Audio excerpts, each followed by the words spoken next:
안녕하세요. 느린 멜로디입니다.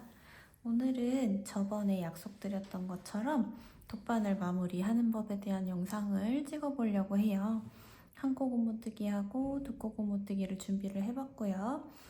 한 코 고무뜨기 먼저 보여드릴 건데, 자, 편물 너비의 3배 반 정도 자른 실꼬리 길이면 돼요. 근데 그거는 이렇게 짧았을 때 이야기고, 옷같이 좀 긴 편물을 할 때에는 얘를 너무 길게 하면 이 통과하면서 실이 녹아 없어지거나 마모가 심하게 되기 때문에 처음부터 무조건 3배 반을 남기시기보다는 30cm에서 40cm 정도 길이로 남겨놓고 이제 필요하면 연장하는 방법을 이용해 주시는 게 더 좋을 것 같습니다. 자, 한 코 고무뜨기를 할 건데 돗바늘 마무리 할 때 좀 주의하시면 좋은 거는 좀 헷갈릴 수 있어요. 이게 한 코당 2번씩 지나다녀야 되는 바늘의 경로를 헷갈릴 수 있기 때문에 내가 지금 하는 것과 똑같이 시작해서 반대로 끝난다 라고 생각해 주시면 제일 좋지 않을까 싶어요. 무슨 말이냐면 겉뜨기끼리 해줄 때는 겉뜨기로 시작해서 안뜨기로 끝나기, 그리고 안뜨기끼리 해줄 때는 안뜨기로 시작해서 겉뜨기로 끝나기. 그건 이제 제가 하는 거 보시면 아, 저게 그 말이구나 싶으실 거예요. 그리고 맨 처음에 시작할 때만 좀 세팅을 해줘야 되는 부분이 있는데, 뭐냐면은 돗바늘 마무리를 하고 보통 의류뜨개 같은 경우에는 서로 연결해야 되기 때문에 필요한 코스보다 양옆으로 한 코씩 더 많이 잡아주게 돼 있어요. 그걸 시접코라고 하고, 시접코는 뭐 굳이 무늬를 넣을 필요성이 없기 때문에 보통 겉뜨기로 많이 잡아주거든요. 그럼 한 코 고무뜨기의 특성상 거단에서 양옆에 겉이 붙기 때문에 오른쪽이 겉, 그리고 왼쪽이 안 겉으로 끝나는 경우가 많습니다. 모든 경우가 그렇진 않지만 대부분 그런 경우가 많고, 저는 그런 경우에 대한 경우의 수의 돗바늘 마무리를 보여드리도록 할게요. 자, 처음이 그럼 겉으로 시작하겠죠. 겉으로 시작할 때 똑같은 걸로 시작해서 반대로 끝내줄 거예요. 무슨 말이냐면 겉뜨기 하듯이 바늘을 벗겨가고 안뜨기 하듯이 다시 돗바늘을 넣어줍니다. 이거는 기본 세팅 값이에요. 세팅 값은 언제까지 해주시냐면 맨 처음 3코까지만 그렇게 진행을 해주실 거예요. 자, 이제 다시 한번 두 번째 세팅으로 보여드릴게요. 네, 두 번째는 다시 첫 번째 코에 다시 겉뜨기로 넣어줘야 되거든요. 왜 그러냐면 모든 루프에 한 번이 아닌 2번씩 통과를 해야지만 코가 풀리지 않고 자연스럽게 연결이 되게 돼 있어요. 돗바늘 마무리는. 그래서 첫 번째 코를 다시 이렇게 끼워주시고 겉으로 넣어서, 근데 이젠 겉이 아니고 안이라고 했죠. 요 안뜨기만 예외적으로 뒤에서부터 이렇게 바늘을 넣어서 겉뜨기 하듯이 비틀어서 돗바늘을 넣어주세요. 요게 처음 3코에 대한 세팅이에요. 여기까지만 해주시면 그 다음에는 이제 좀 하시기 편할 거예요. 자, 이제 다시 겉뜨기와 다음 겉뜨기를 해줄 차례입니다. 제가 뭐라 그랬죠? 내가 지금 뜨고 있는 무늬와 똑같이 시작해서 반대로 끝난다 라고 했잖아요. 그럼 겉으로 시작해서 안뜨기로 끝내주세요. 그럼 이제 안뜨기끼리 해줄 차례가 됐어요. 그러면 똑같이 시작한다 그랬죠? 안뜨기니까 안뜨기 하듯이 시작해서 반대인 겉뜨기로 끝나는데, 겉뜨기 할 때는 지금 보이는 겉면에서만 바늘이 왔다 갔다 하고, 안뜨기를 해주실 때는 편물 뒤쪽에서만 바늘이 왔다 갔다 해요.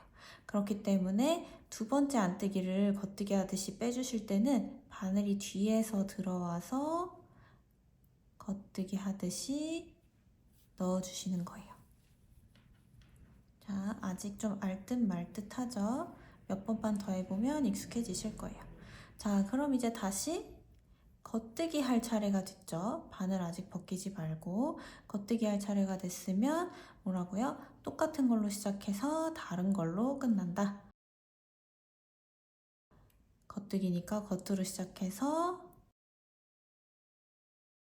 안뜨기로 끝나고, 겉이니까 이 겉쪽 편물에서 왔다 갔다. 그 다음에는 안뜨기 할 차례니까 편물 뒤에서 왔다 갔다 할 거고, 안으로 시작해서 겉으로 끝내주세요. 그리고 여러분 눈치채셨는지 모르겠는데 제가 지금 계속 바늘 귀로 다니고 있어요. 바늘 귀로 다녔을 때 좋은 점은 실이 갈라지지 않는다는 거예요. 이게 갈라지면서 뭐 반가닥만 돗바늘 마무리가 될 수도 있거든요. 그러니까 귀로 다니는 습관을 들이시면 좋아요. 자, 이제 다시 겉할 차례니까 겉으로 벗겨서 안으로 넣어주고, 안뜨기 할 차례니까 안으로 넣어서 겉으로 찔러주고, 겉할 차례면은 겉으로 벗겨서 안으로 넣어주고, 이거를 3코가 남을 때까지 또 반복해 볼게요. 안, 겉. 자, 겉, 안, 안, 겉, 겉, 안,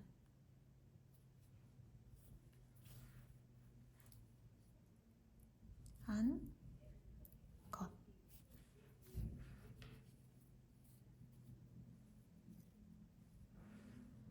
겉, 안,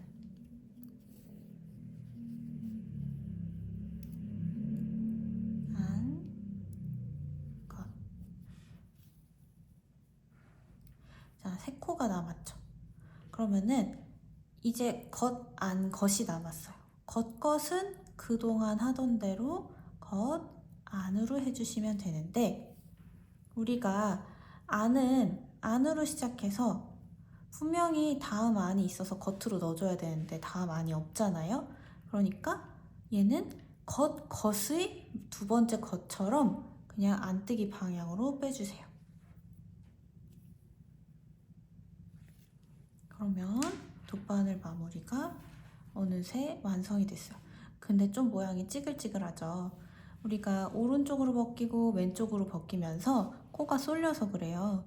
그거는 이 맨 위에 내가 방금 돗바늘 마무리 해주면서 지나간 루프를 적당히 당기기도 하고 풀어주기도 하면서 모양을 잡아주셔야 돼요.